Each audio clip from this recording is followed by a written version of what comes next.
Hello and welcome back to the Learning K-12 channel. In our last videos of math, we were learning about how to do fractions and what is LCM. We cannot conclude our fractions topic without learning about multiplication and division of fractions. In this video today, we will be learning about how to do multiplication of fractions and which is very easy. We can just do it in few simple steps. Let us understand with an example. Multiply 3 by 7 with 2 by 9. Step number 1. Multiply all the numerators of given fractions to get a final numerator. So, 3 by 2 is equal to 6. Next step, multiply all the denominators of given fractions to get a final denominator. So, 7 times 9 is equal to 63. And then finally, simplify the final fraction to its least equivalent form. That means 6 by 63 is equal to 2 by 21.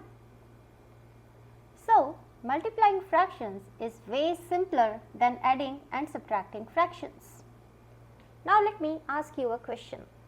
How would you multiply two mixed fractions like 2 wholes 3/4 and 4 wholes 3/8?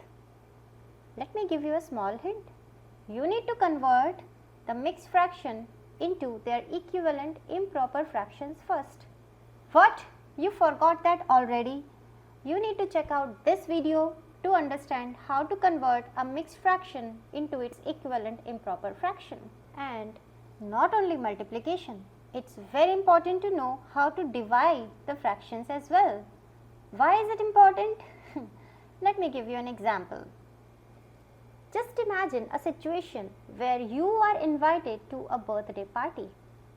10 kids are attending the party and each kid is getting 1/10 of the piece of birthday cake.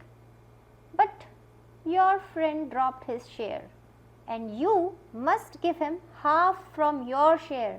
So, how much fraction of cake you and your friend will get? Think and write your answer in the comment section. And if you don't know how to find, then wait for the next video and find out answer together with me. Till then, don't forget to apply your knowledge in the right direction, share the video with your friends and like and subscribe the channel. Bye bye.